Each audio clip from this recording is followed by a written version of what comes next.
welcome to another episode of the Doomloop Dispatch, the news show that covers the worst parts of the San Francisco Bay Area. I'm Kevin L. Jones, and with me whenever possible is... D. Scott Miller. Yes, and today we have some of our favorite guests. We always want them on here because they're always doing such good work. It's the Phoenix Project. They were the first guests on Doomloop Dispatch, and probably one of the only ones that have really come back. But you guys are always doing such good work. I always want to keep spreading the word about what you guys doing, keep everyone updated about what's going on. Especially there's been a lot of great posts after the election. So much to talk about, especially the latest post that Julie just wrote about her interview with Emilio Garcia-Ruiz, the editor-in-chief at the San Francisco Chronicle. Once a decent newspaper, I would say, definitely worth reading. Now, definitely following, legacy media's trend of let's stop being journalists and start being, pro-business narrative forums. But I have to ask, Julie, how did you get this interview? And he comes off as being combative. Was he really as combative as he comes off in the story? Very much so. I wasn't really expecting it. He knew who I was. He knew something about our organization, but I don't think he's been a big time follower. That said, it was very combative. It wasn't what I expected. I expected to be disarmed. I expected he knew that I was going to come in with hard questions. And he got very testy very quickly. I'm starting to think that my superpower is getting under people's skin because it happened quite fast. The low point was when he tried to compare me to Trump. And he also started a couple of sentences with, "You progressives always think." Oh, otherwise me during the conversation. And and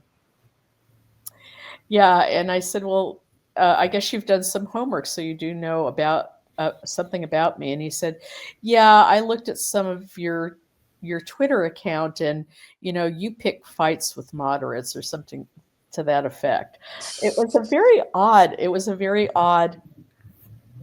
interview. The other strange point was when I asked him about I didn't write about both of them, but I asked him about a couple of columns that Heather Knight had written.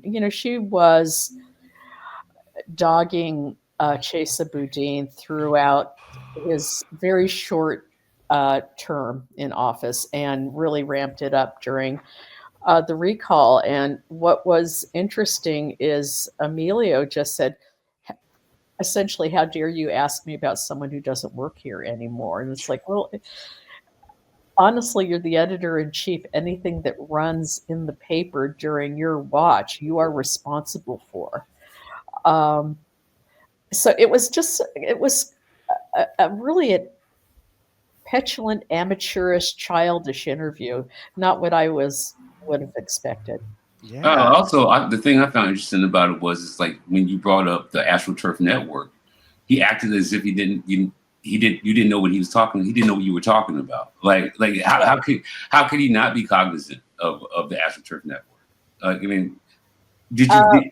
Yeah, he acted as though I was making that up out of whole cloth. His defense of it was, well, Elon Musk didn't contribute any money during the San Francisco November 2024 election. I said, well, but there were others who did. And also there's more than one way of trying to influence an election. Elon did welch on his promise to grow SF to contribute $100,000 towards the ouster of Dean Preston. But, the man has a Twitter account in which he went after progressive office holders, including Dean. at one point he called for Dean to be incarcerated. So, and I believe that I haven't checked it recently, that Elon has about 22 million followers on his X account. So, his X account is influential. Mm-hmm. But he also supported the recalls of Xing Dao and Pamela Price.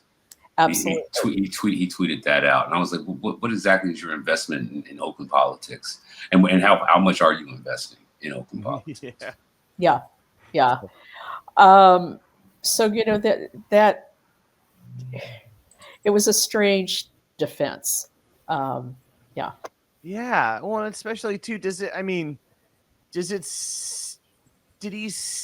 he see his lack of journalistic integrity by trying to basically kind of push things off like this? I mean, that's what kills me most of all. I mean, clearly as he's come in, they've gone from reporting the truth to pushing a business-friendly narrative. And just his defense of Heather Knight, who, was busted lying. Busted over that Brooke Jenkins profile. Absolutely. And Absolutely. But did he seem like he had no shame, or he seemed very, very, no, he wasn't proud. He wasn't puffed up. He was defensive. He was very, very defensive about all of this stuff and could not wait to get off the phone. makes me think there might be a little bit of guilt there. Yeah, there may very well be. There may very well be. I sent him a copy of the article, and I have not heard anything from him. I don't expect I will. Yeah. Now, did you get a chance to ask him why he's been slacking on reporting on Richie Wynn and Omar Ward? Because at least with the Richie Wynn stuff, he was much later. The Chronicle, while they did get on it, but it was one of those things where it's like the day later, Yeah, they didn't break it. And the Omar Ward thing, I understand that was a discussion that happened further down the food chain, that they just decided it wasn't their story somehow. Yep. Guess they don't care about other journalists, Also, I think the thing that I've been really harping on is that how can you not be the forefront of a story that is that big? Like, how are you getting scooped by the Sacramento Bee? How are you getting scooped by a blog somewhere in Iowa? Like when this is in your backyard. Yeah, and the story was sitting right there. And the other part is that what I read in the interview that you did was that the Chronicle has already decided that they're going to start focusing on misdemeanor crimes instead of larger crimes, right? So that means that the Omar Ward story was worthy of a story because it is it's just criminal mischief at best, but that's a misdemeanor. So you could cover it that way. But if you would have covered that story, then you would have actually opened up the door to be able to be at the forefront of the Rick Wynn story, which it was just such a gigantic ball drop that I still can't figure out. To me, it feels so intentional because it is just such a self-own. You just owned yourself so badly. Why do you think that is, though? There is this phenomenon that when you miss a story, you decide that it was never a story in the first place. I think that's what happened. I think that's the case with the AstroTurf Network story and the network state. They never once I don't think the Chronicle has ever used the term network state. I did a couple of searches to try and see if they had. A smart editor would have looked at the work that Gil Duran was doing and said, bring this guy into my office. I want to hire him, whatever it takes. I want him, and I'm going to set him free on this story. But I think because they entirely missed it, they're going down this path of, well, it was never a story in the first place. Yep. Hysteria. The tone he took with me, he behaved as though I was some kind of conspiracy theorist. That, I was seeing things that weren't, I was seeing goblins under my bed. Of course, because even though you're backed by the truth, you have your facts, you are a journalist, and yet it's the only way to attack it, I guess, especially to make it look like you're still a good journalist and doing your job. But Jesus, Well, it's just talking so about disappointing. Omar in particular, I asked whether I didn't ask Emilio. I asked one of the Chronicle staffers. I said, "Are you guys ever going to do this?" And he said, "Well, what would we say?" He said, it's out there. This reporter did file a police report, but what more is there to say?" And I said, "Well, you never said anything to begin with. I mean, at this point, play catch up. Um, you know, Do some digging. yeah, play catch up, do the original story, and then see ways in which you can move that original story forward." It's like, do you not know what journalism is? I know. It's pretty remarkable. Oh my God. I remember being so excited when I first got to write for them. And it's just been such a disappointment, just like so sad. And some of my best work too. Some of the work I'm most proud of is with the Chronicle, and it's just tainting all that, Yeah. So brutal. Well, we also got to talk about that Omar Ward story that you guys did, especially great story, by the way. Yeah, Great thank story. you so much for it. And showing how they are connected to the AstroTurf network. It's so strange, though. It's like, what a weird thing to pay for. Hey, guys, go out there and just film people in their worst moments. Can you do that for us? And it's just like, I guess, I mean, for one, do you guys have any idea how they were recruited? I mean, do you think they're somehow connected with Tom Wolfe? I mean, how do they get people like that into their team? They all seem to know each other. That's one thing I've been able to figure out. Yeah, I don't know. Jeremy, do you have any insight into that? Yeah, I know amongst folks who've been following, that kind of on the ground street reporter disinformation artists network in the Tenderloin and downtown. Emily Mills has done a really great job in keeping on them consistently and really holding the receipts. And I know when I was talking with her also, Leah McGeever, that's the last name. I know they also have been keeping a kind of a close eye on a bunch of these artists. Anti-harm reductionist activists, folks in the Schellenberger sort of back network. And I think that, from my understanding, and from I think it was a Standard piece. There's both a Standard piece and a Chronicle piece on Tom Wolfe. And there's a Standard piece on Omar Ward as well. And in one of those two, between the Standard and the Chronicle, Tom Wolfe mentioned how he was first put in touch with Omar Ward when they were filming a documentary series. And I believe that the documentary series that Tom Wolfe was referring to is a series that Stanley Roberts was putting together for Susan Dyer Reynolds when they got that. They got that's what was it, about $59,000 from the Jason Kalinakis fundraiser that he put together to recall Chesa Boudin. He put together a GoFundMe for that, which you had big shots such as Mark Andreessen, who contributed to that. Gary Tan contributed to that. Chamath Palathea contributed to that. They're all those folks are part of that All In podcast that between, David Sachs as well, part of that, David Sachs, Jason Kalinakis, Chamath. So they, that was $60,000 that they gave to Susan Dyer Reynolds. And then she took part of that money and recruited Stanley Roberts to help her film this is 2021. They put together that money to hire a reporter to basically attack Chesa Boudin and stir up kind of this doom loop, kind of look at all the horror that chases caused on the streets of San Francisco. And that money, that $60,000 was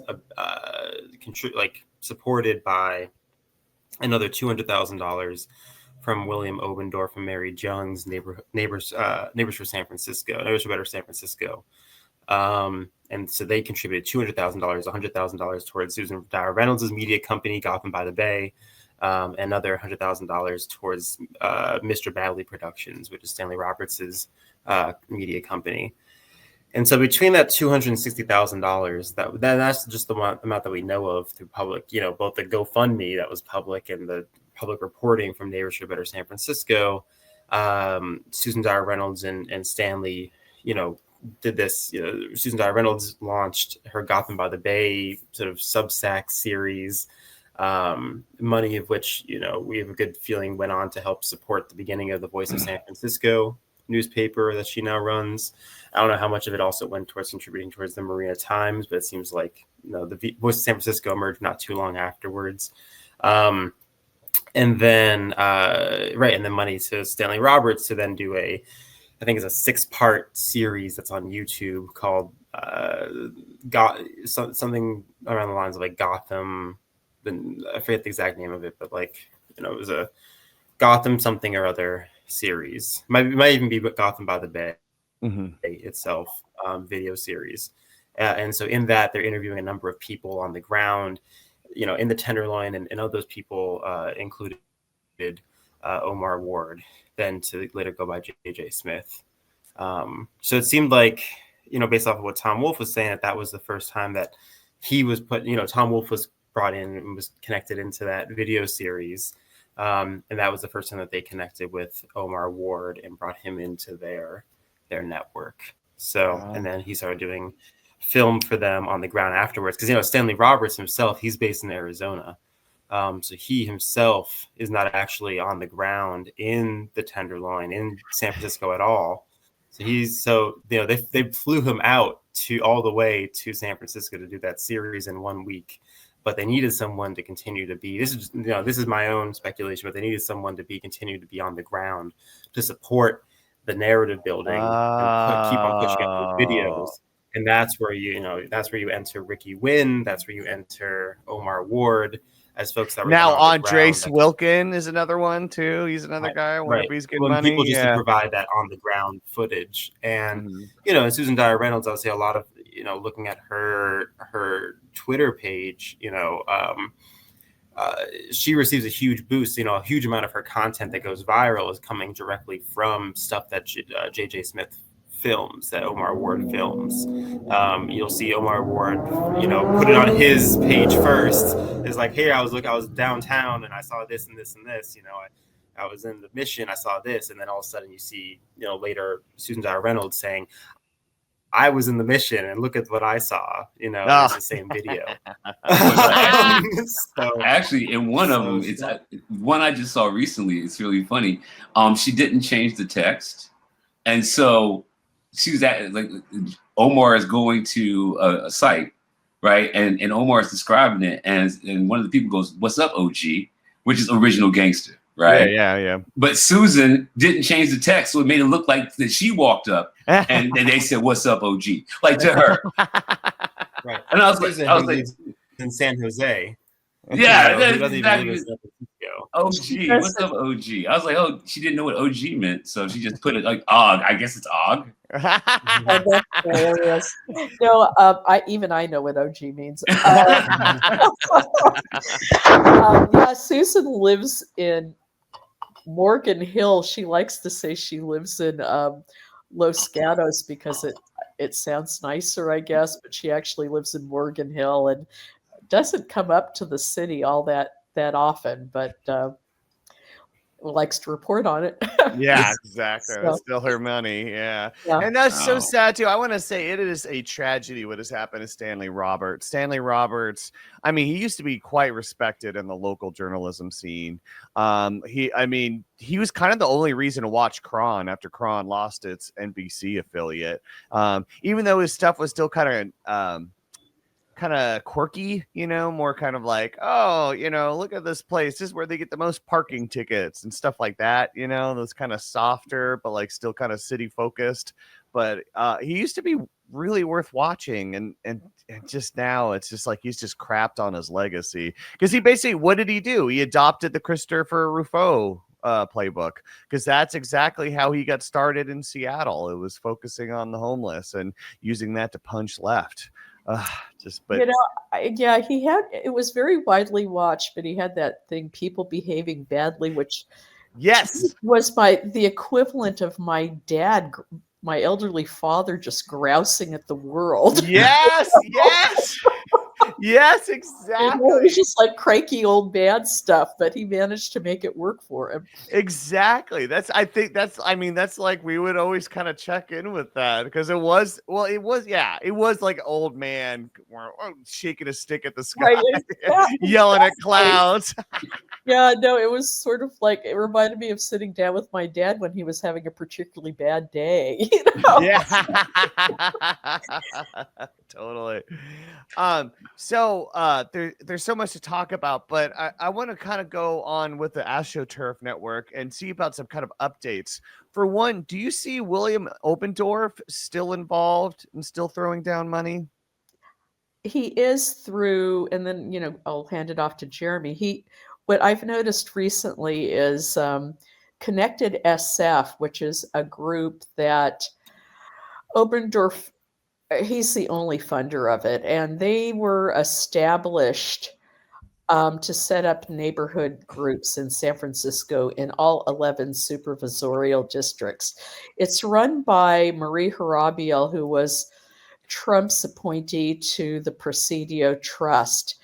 They are ramping up. What they're doing to organize is they're trying to bring in people who are not necessarily political by dumping on Muni, because everyone in San Francisco likes to hate on Muni. And so they're using that as an organizing vehicle. And they're having, I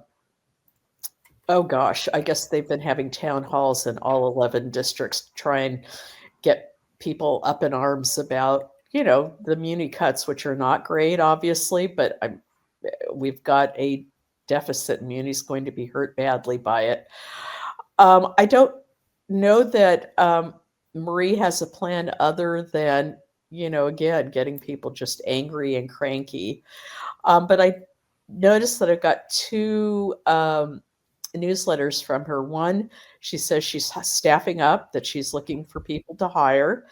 The other one was taking credit for the fact that the Board of Supervisors voted to okay the removal of Max Carter Oberstone, who was a very good police commissioner. Yes. Right. Highly respected. He had actually been Mayor London Breed's choice and proved himself to be very independent. And there's a variety of things that came into play as to why the board behaved the way it did.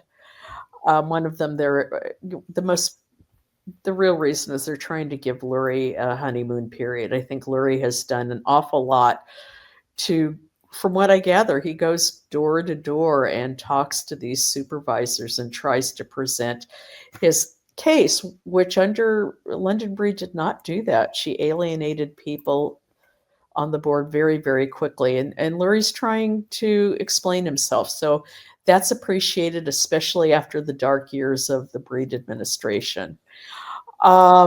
But she's Marie and Connected SF is taking credit for that. It was a very jarring email where it's all about, opposing Muni's plan about bicycle safety plan. And then, yay, we got down the only independent voice, not the only independent, one of the few independent voices on the police commission. Probably the most critical, right? Too. Right, probably the most critical. Yeah.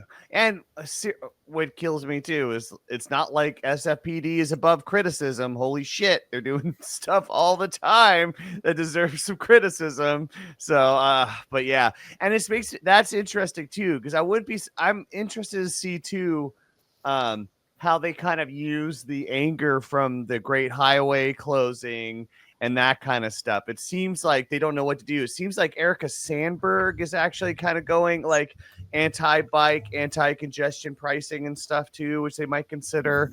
Yeah, she's an entity I'd like to know more about too. How does she even get involved? How does Erica Sandberg seem to be connected to every last one of the acts? Like she's like a nexus. Yeah, in almost every AstroTurf network. How did she manage to get that position? Fake ass. She's got this TV program, but yeah, no, it's funny, Scott, that you mentioned that because we've all identified her as she is the hub. Yes, all roads lead to Erica Sandberg. Yeah, it's so strange. I mean, like I said, the story. I mean, the way that Wolf met JJ, that makes sense. So the way that Wolf met Omar, but how does Sandberg like manage to make herself into this like little information hub? Like, this is funny. If you turn over every rock, almost every rock, Sandberg and Tan are underneath them. No, it is kind of remarkable. Yeah, she's everywhere. I have to say that unlike Susan, who doesn't come up from Morgan Hill very often, everywhere I turn, there's Erica Sandberg trying to get me on camera for whatever reason. Oh my God. Yeah, she's everywhere. So yeah, Jeremy, you may have more insight into the other things that Neighbors and William Oberndorf is doing. I just noticed that there's a lot of activity through Connected SF these days.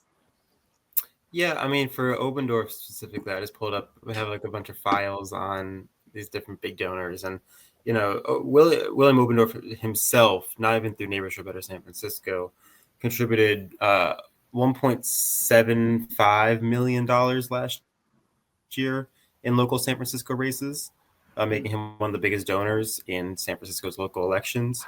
And he doesn't live here either, right? He's not in the Bay Area. He's in Marin. Mm-hmm. Oh, okay. He's in the Bay Area, yeah, but he's in Marin. Okay. But yeah, that's just one point, you know, so it's like, you know, call it 1.75 million that was mostly giving towards Mark Farrell. You know, Mark Farrell was his candidate. That was his horse. That was the AstroTurf Network candidate. That was the AstroTurf Network choice. And you know, they really went all in between him and between Mark Farrell and Prop D. You know, which was to, you know, I was on the program before with Doug Engman talking about Prop D. Yes, about, a great centralizing power behind the mayor. And that was really their 1-2 strategy. It was get Farrell in there and centralize power behind the mayor. And then you've got your strongman in office with a mandate to control as he chooses to, which, you know, kind of mirrors a national strategy that's happening as well right now. So yeah, you know, it's kind of like how the tech billionaires like to move, Right. is you know, become CEO and create, you know, total domination. It's a corporate model. It's a corporate model. Exactly. It works well for the network state, you know. Talking about Gil can get into, but yeah, I mean, so he threw big money. I mean, like I said, 1.75 million, and I think of that, most of that money was coming from was going towards the Farrell campaign. Interesting. Okay. So, but what's he been doing in 2025? I'm not sure. Yeah, maybe he's like, well, that was a waste. Maybe I need to step back. Seems like they're still getting what they want anyways. Yeah, I mean, I will say that, like, you know, within the Star Wars references that I love to use, it's just like, it felt like this last November was really like the Death Star moment for them. Yeah. I mean, it was really blowing up the Death Star. They built this machine, you know, from 2000 to 2024. That, you know, starting in 2022 was like blowing up planets, you know, just decimating, you know, all progressive elected gains that they had made from 2015 to 2019, you know, just like blowing up Chesapeake, blowing up the school board, you know, just like bam, bam, bam. And then, you know, and it comes into March 2024 and they like blow up the DCCC, clean sweep, and get all their referendums passed. And then, finally the tide, I think, Phoenix Project being part of this, I would say, Doomloop Dispatch is part of this. San Francisco is part of this, the kind of progressive ecosystem that's kind of been built up to push back against the Astroturf network and identify them as such, that help actually, ultimately blow up their Death Star in the lead up to this November election, where all of a sudden, that Death Star, which was really, the whole system was powered by the Doom Loop narrative.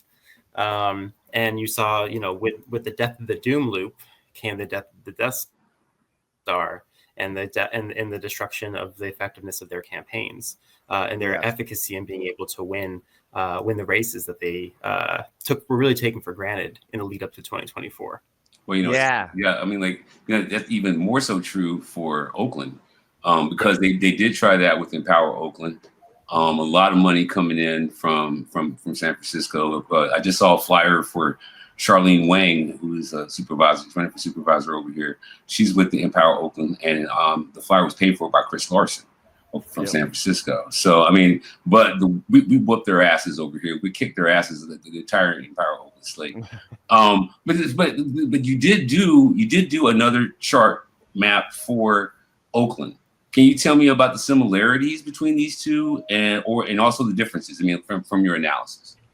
Totally. No, happy to. Let me see. I have a notepad on all of the numbers for them that I can bring up here. But while I'm bringing them up, I mean, the overarching similarities, and I can put I'm trying to find a link to the Astroturf NAPSO for reference to your viewers. But essentially, what we saw that they've been doing in San Francisco over the last 4 years in building up, using these Astroturf groups, which are essentially, I think Grow SF, Neighbors for Better San Francisco, Together SF, now Abundance Network as well.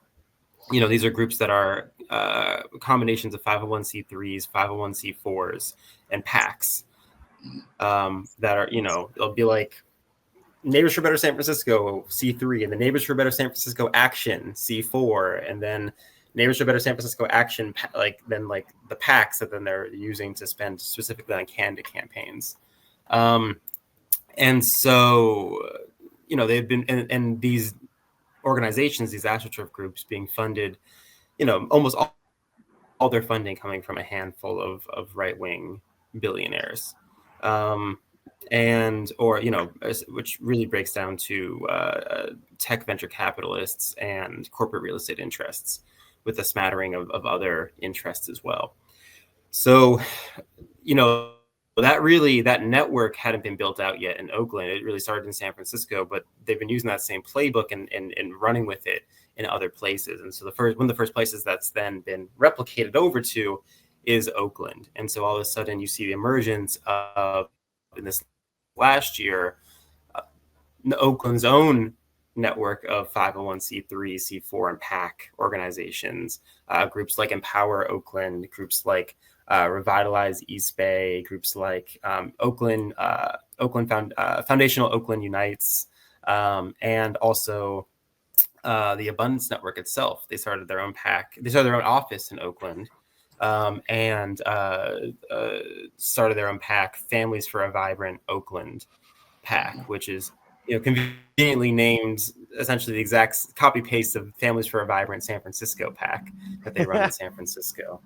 So they're not too creative, but yeah. So what we saw is that I'm trying to get the numbers up here specifically, essentially what we ended up seeing was the same playbook being used to create these AstroTurf groups, almost all of their funding coming from a handful of these tech and real estate interests, that then was turning around and supporting a number of their preferred candidates, who are all these kind of, center-right Democrats that were running up against progressives, and along with, the recall efforts that were happening too, both, in Oakland and in Alameda County. It's so crazy too, because it's so funny. You would think Empower Oakland wouldn't be this sloppy, but with the whole Barbara Lee, quote unquote, not wanting to debate, which is not true, which is that entire campaign is that just whole like, thing. But also the ridiculous. fake articles. That's insane. Well, Like there's already been the one that dropped today was yet another Black Oakland organization had to come out and say it's the Black Cultural Zone, which is East Oakland. East Oakland, they have an organization called the Black Cultural Zone. okay. And they're a nonprofit, and they had to come out and write a letter saying they don't support Lauren Taylor because somehow they would said to have endorsed him, and they didn't. And this is the third Black organization that's happened with. There's the Black Cultural Zone. There was BOPA, which is like Black Women, BWOPA. It's got something to do with Black women.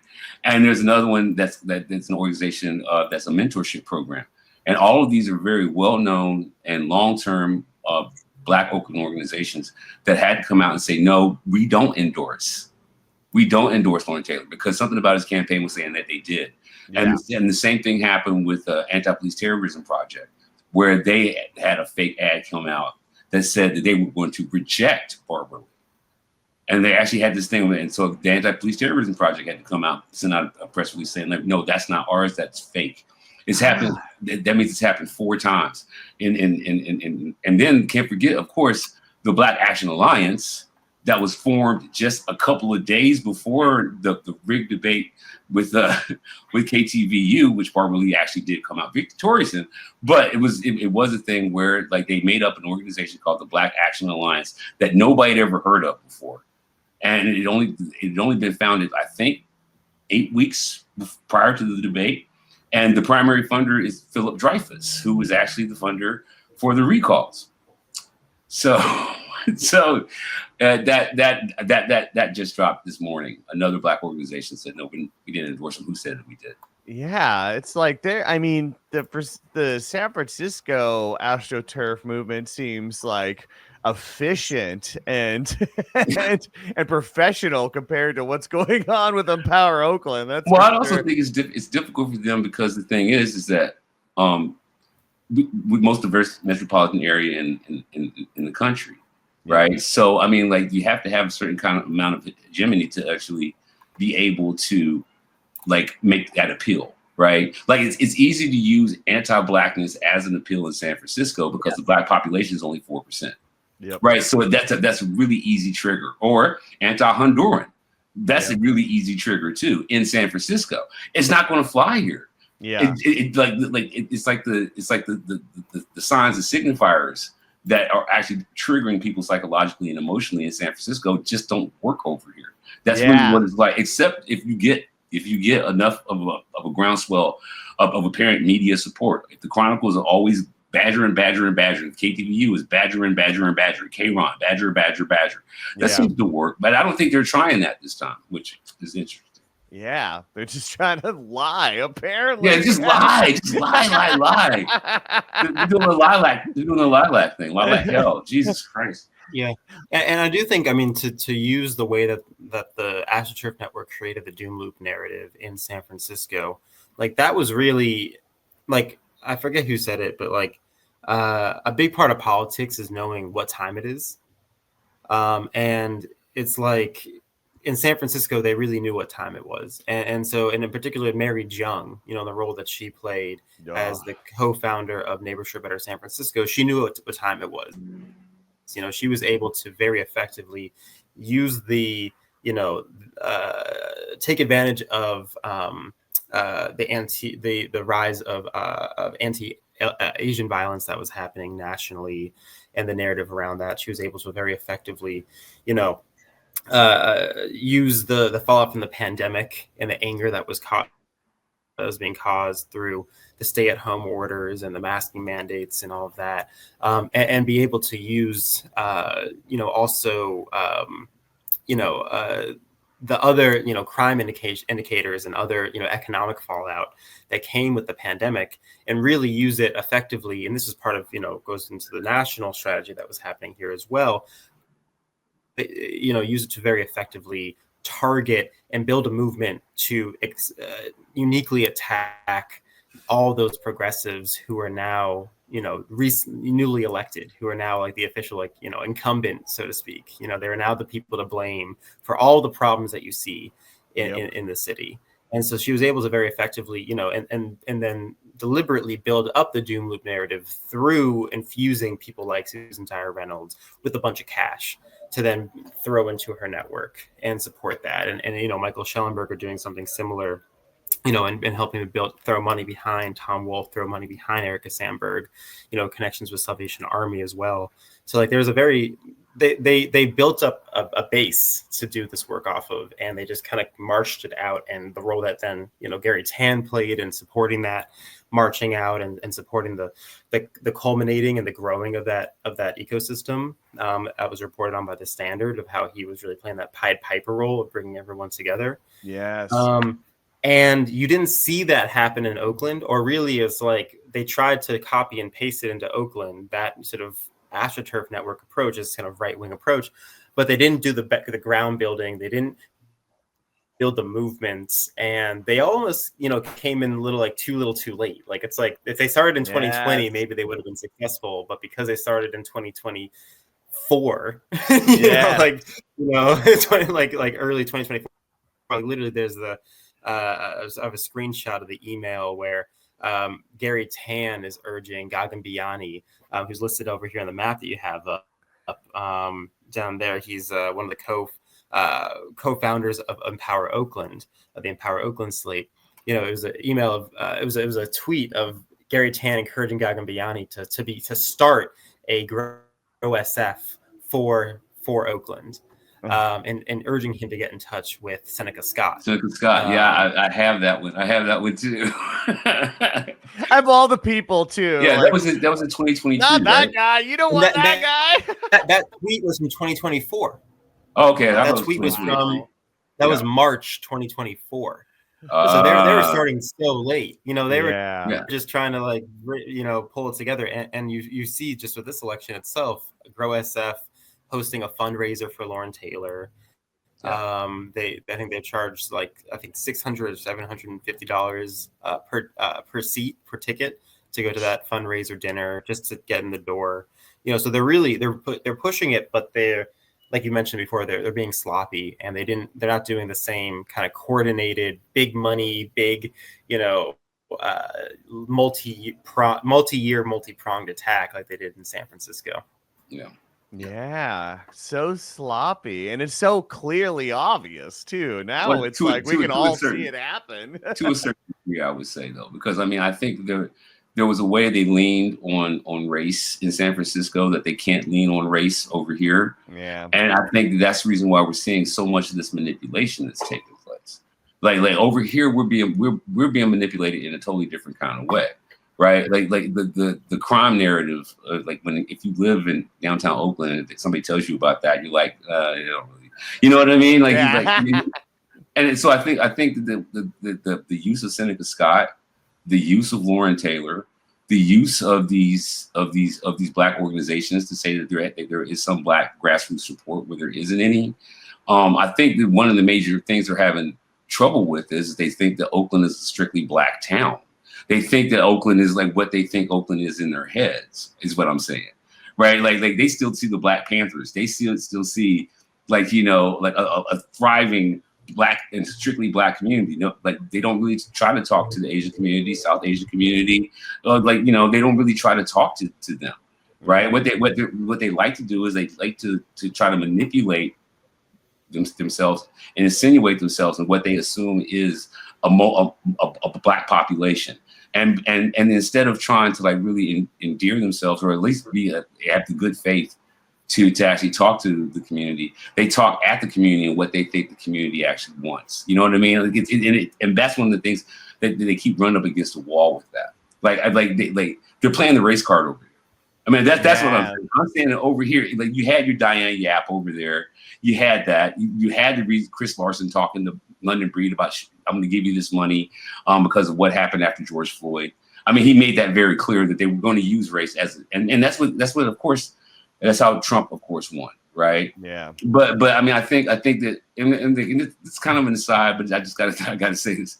The thing that's so funny about what's happening with Trump when he tries to hurt black people is that he doesn't know that white people are actually on the services more than the black people are. Mm-hmm. So when he cuts like say SNAP, like mostly white women are on SNAP. Then he wants to get rid of DEI. Mostly white women took advantage of DEI. Yeah. Then they wanted to get rid of affirmative action. You got it. Mostly white women were getting it. So the thing is, like, no, you're attacking your conception of what black people are. You're not really even looking at statistics. You're going with the same white supremacist lie that you've had in your head your whole life. And then when you swing that stick to hit a black person, you end up knocking out a working class white person, like every time. And I think that's what's happening with Empower Oakland too. I think that it worked for Pamela Price. It worked for Shane Dow. I personally don't think that works typically. Yeah. You know, I mean, that race car strategy that was really effective in San Francisco is not so effective here. Yeah, I believe it. Yeah. By the way, if you're watching our feed, we have the Oakland Astroturf network map up right now. You can actually download it from the Phoenix Project. You just got to put in your email for free, but it's highly worth looking at. Yeah, it really thorough. does do a great job connecting all the dots, and trust me, the other side is very pissed about it. Oh my God, they are so mad. Dude, you guys got bots crap. talking to each other. You've got bots giving each other, oh, it's going to be okay, man. It's okay. The bots are talking to bots about it. That's so great. They're steaming. Oh my God. I saw one today. I was like, they were talking about us, by the way. Yeah. They talked about you. They talked about Kevin. They talked about me. And I think it was one other person they were talking about. But they're what they call dry snitching. They didn't say anybody's names or anything. They were just like, those guys. Those guys. They're just crying. They were just crying. Unbelievable. And also inspired. Like, I mean, the thing I think is really great is after you drop the Astroturf Network thing, a lot of, I guess you call them like protest accounts, really activated afterwards. Like you emboldened a lot of people, because the whole thing was like a lot of people have been suspecting this for a long time, you know, and Kevin and I, the way we actually got together was by trying to piece together the puzzle, and we didn't have any pieces at all. It was just hints of something, whiffs of things, you know what I mean? Like, and so Kevin started the journey, I started the journey, we met in the middle, and we're like, yeah, we got to figure this out. So a lot of resistance was born from those charts. Yes. Yeah. Sparking the fire. That's right. A lot of people are paying the price. It feels good. Yeah. So I kind of want to get back to SF because I want to bring up, there's now what you're seeing in the media and from the right wing. You got it right the first time. Yeah.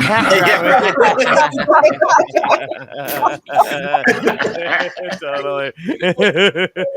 But what you're seeing is now this coordinated attack on harm reduction. Mm-hmm. Now you're seeing it a lot too from folk. I mean, you got it from the king of it, Tom Wolfe, who, I mean, what a joke of a guy, and yet he's their poster boy for this movement. But you're also seeing people like Adam Nathan from Blaze AI, who's on the board of Salvation Army, kind of pushing against harm reduction and stuff.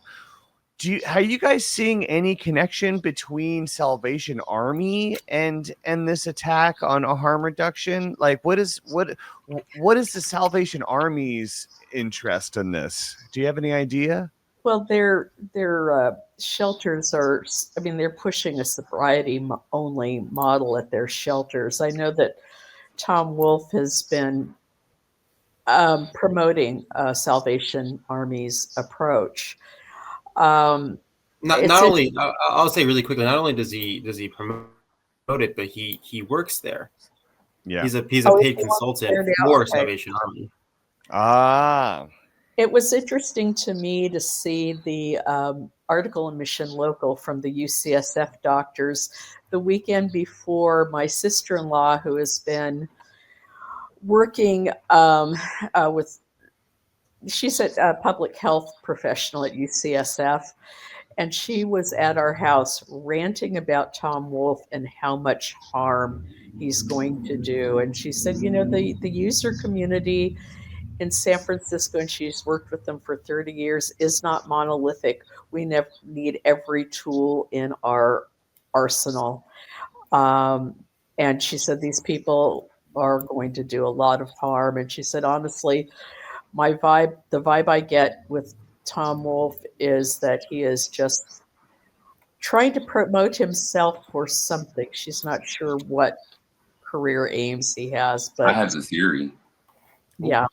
She also said that she has been working on a harm reduction program for a long time, and no one from the mayor's office has contacted her, which she found to be quite disturbing.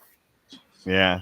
What's your theory, Scott? I mean, my theory is that they're trying to get that money. I think they're trying to get that funding. I mean, the thing is that Wolfe did get a chance to go to Washington, D.C. and meet with Biden about harm reduction. I don't think that his message was well received. But he's got connections to David Sachs, and David Sachs could get him back in to meet with Trump and Vance, and he'll get a chance to do his proposal again. And I think maybe his proposal would be to become the drug czar. That's what I'm thinking. I'm thinking that just like David Sachs became the crypto czar, Tom can become the drug czar. And I think that a lot of the things that we're seeing as far as the way they're trying to silence the way that they're trying to silence journalists right now, especially Tom Wolfe's camp, that is Ricky, that is Omar, right? It could just be him trying to clean up some lines, him trying to just like shut the door on some things, like shove that into the closet over there. I mean, I think because he'd have to have a reasonably clean record, and maybe what he's concerned about is that if we dig around too much, we can besmirch something. Now that's just like I said, that's just the theory. But Trump is dumb enough to do it, is what I'm saying. Trump is dumb enough to do it. And if the network state said that we got to give this thing to Tom, Trump might do it just because he's so stupid. Yeah. So that's or my if you theory. just pay him off and that's my theory. Kiss his ass enough. Yeah, that's my theory. And then that way these guys get a chance to work with the Salvation Army and Opus Dei, which is also a Catholic organization and a Catholic organization inside the White House already. So what you do is you're handing over the drug problem to the Catholics, Opus Dei and the Salvation Army.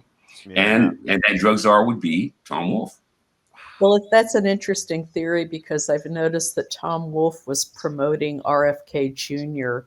on his Twitter account and saying that he had met with him, that he had promoted his presidential campaign before he pulled out of the race. So there's some connection going on there. Yeah, absolutely. Wolfe is he also pro-Trump. Well, he was very much pro RFK, and then he's been there's this interesting dance that the San Francisco right wing tries to play, where their whole gambit is being iconoclastic by being right wing, but never actually saying that they're Republican.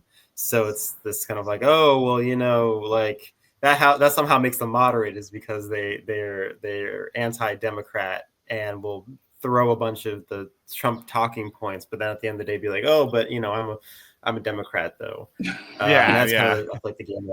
That's kind of the game that Tom Wolfe plays, mostly because I think that they don't want to be written off writ large. It's the reason why Susan Dyer Reynolds got so angry when I think Mission Local reported on her as being a conservative journalist, and she's like, "No, I'm not." You can't call me a conservative, because that is for a place like the Bay Area, that is a good way to get written off, is to say, oh, they're Republican. I won't even consider their perspective when it comes to politics. I would say that she's not a journalist, but that's me. She tried to get to shut me up just a couple of days ago by saying that she's going to report me as what is this she called me? A troll, a malicious troll at my job at the East Bay Express. She said, how would the East Bay Express feel about what you're doing over there? And I got back at her and said, my God, you're a terrible journalist. I haven't been there in 2 years. I haven't been at the East Bay Express for 2 years. It's you didn't even bother to look at the masthead? I'm not there. You could have actually just looked at the masthead and saved yourself some embarrassment. Right. That's how bad she is. She didn't know that Kevin had filed a police report. Like people, she was like, "Where's the police report?" And people kept sharing it with her. Go, "Are you sure this is it?" Like, yes. You can look it up for yourself. I have the number. There's a way to do that. There's a way. No, I'm just saying, Susan, as far as journalism is concerned, you can't find if a person's filed a police report. You can't see if a person holds a position or not. You are not a journalist. Yeah, she's not. That's just basics. That's just basics, like Google. She started out her career writing about pets and, dog food and stuff. So anyway. Yeah, really. Yeah. Cutting edge. Probably did taste tests on her own. I don't know. To go back to Tom Wolfe as well for a second. One thing that I think that is interesting is like the role that federal contracts do play in terms of, DEA support and talking about the money that Department of Corrections gives out towards, alternative program, programs both inside the prison, but also, where folks are staying both pre-trial and also post-release.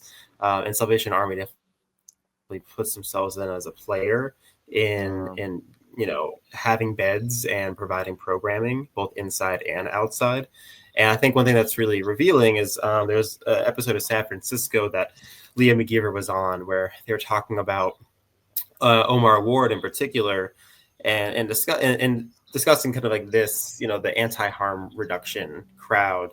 And they were mentioning how you had just one example where they had a situation where, Omar Ward, amongst the many people that he's filming on a regular basis, there's one kid in particular, I think maybe somewhere between 16 and 20 that he was filming consistently, who was, going through, drug addiction related issues. And, one day he finally, posted, he's like, oh, like he got arrested. Like, this is great news, guys. Like the kid that was on the street got arrested. And then Omar Ward then turned around and went, and according to Leah, went to this kid's trial and advocated at the trial for, instead of this kid being sent to penitentiary, to instead be sent to Salvation Army, to a Salvation Army bed. They're building their own bodies. Oh my God, they're building their own bodies. Yeah, while Salvation Army too is getting that money. To get. Wow. So if you can all of a sudden be getting these folks who are suffering from substance abuse disorder and get them sent to Salvation Army instead of the prison, and use that as support their program, and they get these fat both city, state, and federal contracts. That could be the golden thread right there. A lot of money to Salvation Army. Yeah, that could be golden thread. That could be the one that needs to be pulled. Yeah. Yes. So I had a feeling. It's the same thing with the private prison network expanding as well. They all want. They now, it's like, we got all the money we can from VCs and stuff. Why don't we try to get that government money? Like look at PG&E. PG&E getting record profits, and yet they're still raising rates because they know they still got to pay off their shareholders, and they got to keep going. And look at the emergence that we've seen where the venture capital crowd has gone all in towards military contracts. Yes, that's right. Exactly. Yep. Palantir. Yes. Yeah. And Drill, it's like the military industrial complex built Silicon Valley. And ultimately, at the end of the day, that's where the money is. And that's the most consistent money they're going to have. And they know it, more than any of their AI investments, more than any of their crypto investments. The bedrock of American financial might is in our military. Yes. But it's also with public safety, too. That's why they want to get involved with surveillance as well, with Flock and everything else. Yeah.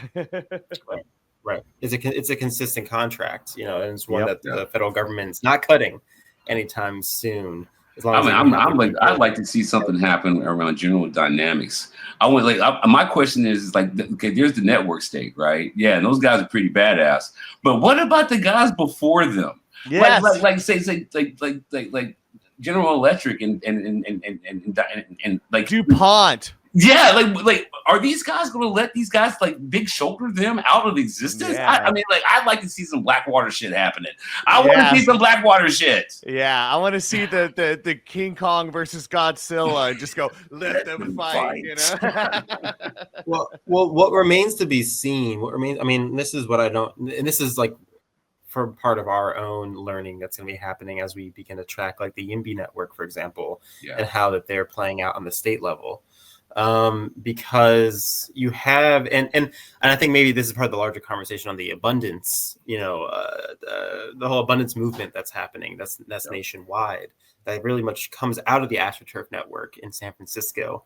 But you have a situation where the traditional right in San Francisco is backed by corporate real estate. And if you look back, go all the way back to the Upton Sinclair election in 1934 for governor of California, it's like when he's socialist going up against Miriam, she was running as a Republican, the right was backed by real estate. It was backed by the same folks that we had up on the Oakland Astroturf map, the California Association of Realtors. They're the ones holding down right-wing politics in California, and they've traditionally collaborated like with oil, big oil and coal, to back right-wing like right-wing initiatives and right-wing candidates.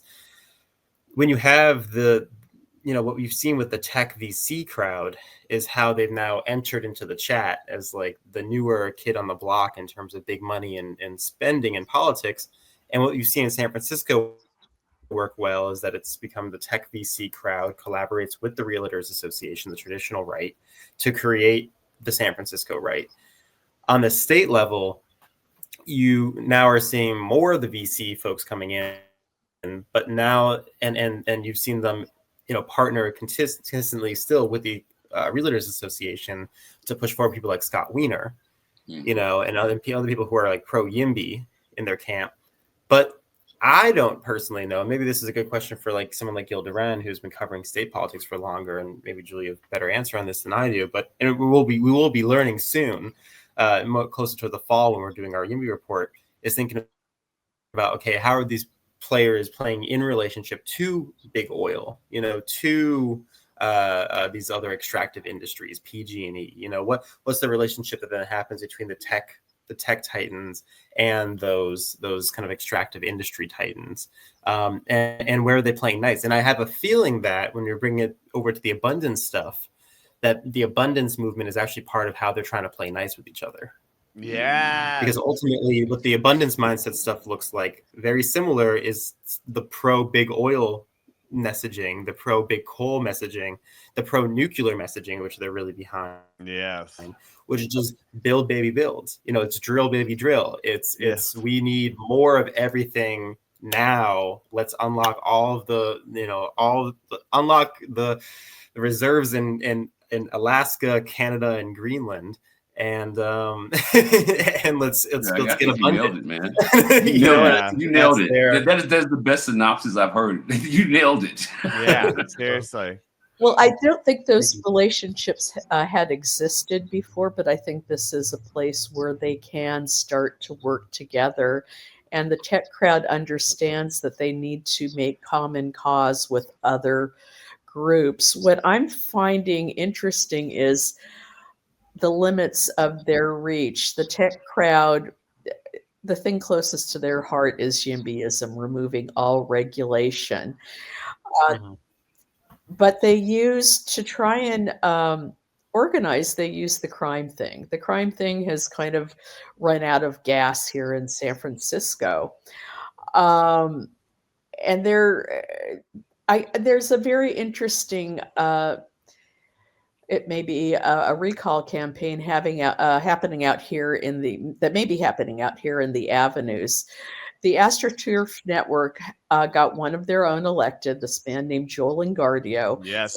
Former Republican, one of the guys that can't claim to be a Republican anymore in order to win. Right. But it was all based on fear mongering, but Mhm. and yet he was on the board of Grow SF before he ran. Now he's trying to push street closures, which is something that Grow SF wants, and he's trying to push upzoning, which is something Grow SF wants. Yep. And YIMBY ones. And Yes, YIMBY wants. yep, yep. Exactly.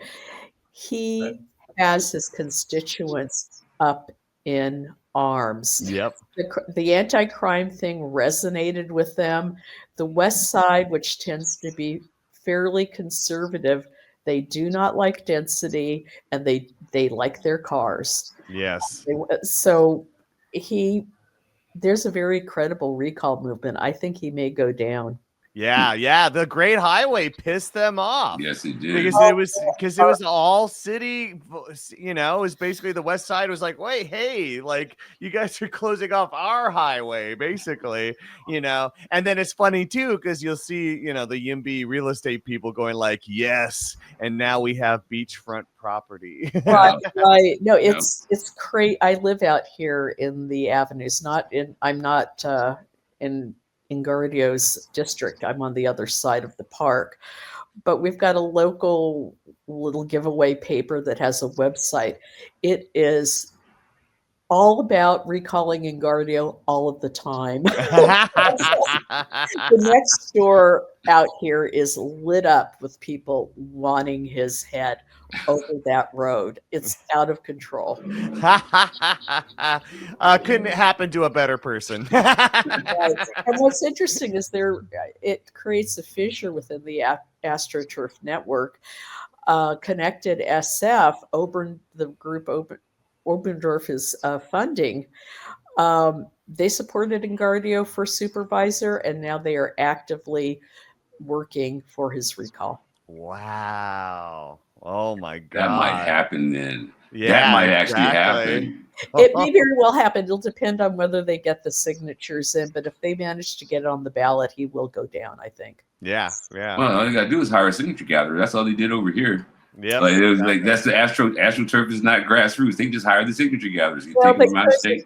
I talked to people in the campaign, and the problem is that it truly is people who have not been politically active, and so they're not raising the kind of money they need to have a paid signature gatherer thing. So well, and it's I'll say it this way: it's gonna be a very interesting barometer here, because it is the difference between grassroots versus AstroTurf, insofar as that this is a grassroots movement of people who are pissed off about Ingardio versus his AstroTurf backers who are going to come around and support him. There isn't a money coalition supporting, specifically supporting tough on crime in the western part of the city there. It's like insofar as to say, like, Stop Crime SF, which was the organization that Ingardio ran, that he was propped up in, they got almost all their funding from Neighbors for Better San Francisco. Okay. Yes. Which is Obendorf's organization. Connected SF got all their money from Neighbors for Better San Francisco. But Neighbors for Better San Francisco themselves, they're all about they're backed by a bunch of venture capitalists, billionaires that are, either have ties directly with real estate, or they have ties with the tech industry. And a lot of their interests really revolve around charter schools. I mean, like, that's like the disproportionate amount of Neighbors for Better San Francisco board members are also involved with like national charter school movement stuff. William Obendorf being kind of at the top of that, but about half of their board members are involved. And so, but they're not explicitly in this, like, they're pushing the tough on crime stuff, but when push comes to shove between like someone that's going to support the real estate industry and tech interests versus supporting tough on crime, they're going to go with the money. They're all about the money. These are all investors. Before they are activists, they are investors. And so I don't see from their camp, from this right-wing camp with the money, I don't know who would throw big money behind Ingardio's recall. Because not the left people that are like, maybe some people on the left are going to be like, oh, well, I'm going to get down with these people who are also NIMBY. Yeah. You might have a few of those people, possibly. But really, like the traditional backers of the kind of right of center San Francisco, they're all in for the Astroturf groups. So it's going to be interesting to see who emerges. Totally. Yes. Yes. It's an exciting time. We're finally seeing these networks breaking down, finally seeing some fissures. Finally And seeing some resistance rise too. I mean, I'm very encouraged by the independent journalists. People are starting to organize around that, and that's very exciting. Exactly. And a lot of it is possible. A lot of these good movements are possible because of the Phoenix Project. That's and right. All the hard work you guys have been doing. Absolutely. We really appreciate your time coming on here. Now, I understand you guys are in the middle of a fundraiser. Please talk to us about that and get your props. Yeah, I mean, I'm happy to lead off with it. Yeah, go for it, Jeremy. Pass it on to you, Julie. But yeah, essentially we raised $150,000 last year, which was a combination of grassroots donations and foundation support. And we're hoping to be able to raise $200,000 to support just us staying afloat, but continuing to slowly build out and grow over this next year. And within that, we got a grant from San Francisco Foundation last November for $53,000, which really allowed us to make this Astroturf network map, the Oakland Astroturf map, and do this collaboration with Oakland Rising to make Oakland Rising Action specifically to make that happen. And so what we're working on is this spring to try to match that grant amount, to raise $53,000 of our own, from our own donors, to be able to, work our way to get just 25% towards our overall goal for the year of $200,000. So within that, we had a 1-year anniversary party that was very successful. We've had a couple of house parties that have been very successful. We had a $10,000 match that a donor was very gracious in giving us, and that we've been able to reach.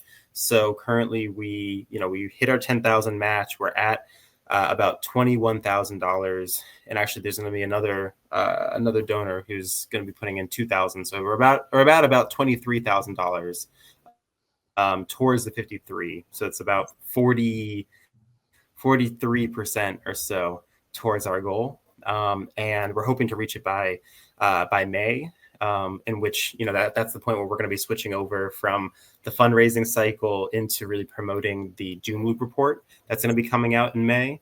That brings in a lot of topics that we're talking about here today. So if you're going to be able, to be able to support our work and keep ourselves, in this pivotal time right now, I think especially, we're in an off-year election as well, in 2026 for our 2025 for San Francisco. Obviously, there's a big election happening April 16th in Oakland. That the work that we're doing is helping contribute and building up conversation around and adding, voter awareness towards. But if you'd like to be able to contribute towards our work to both sustain our ongoing work and allow us to expand our work into the East Bay, into North Bay, thinking about California forever and mapping out networks there. YIMBY movement coming up, mapping in the fall.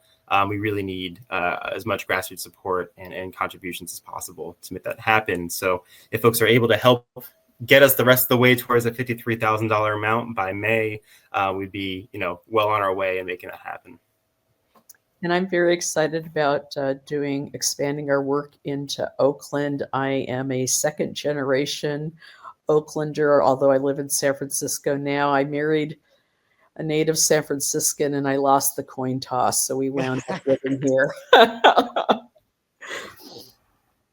Love it. And a lot of us in the organization have roots in Oakland and work in Oakland, so are very invested in this place as well. So yes, it feels like and capital, capital doesn't care about these boundaries, like the city boundaries that we have between Oakland, San Francisco, Vallejo, Richmond, Berkeley, we're all in our different camps here with different organizations, but real estate doesn't really mind too much if they're on one side of the bay or the other. So it's important to have a collaborative and connected movement.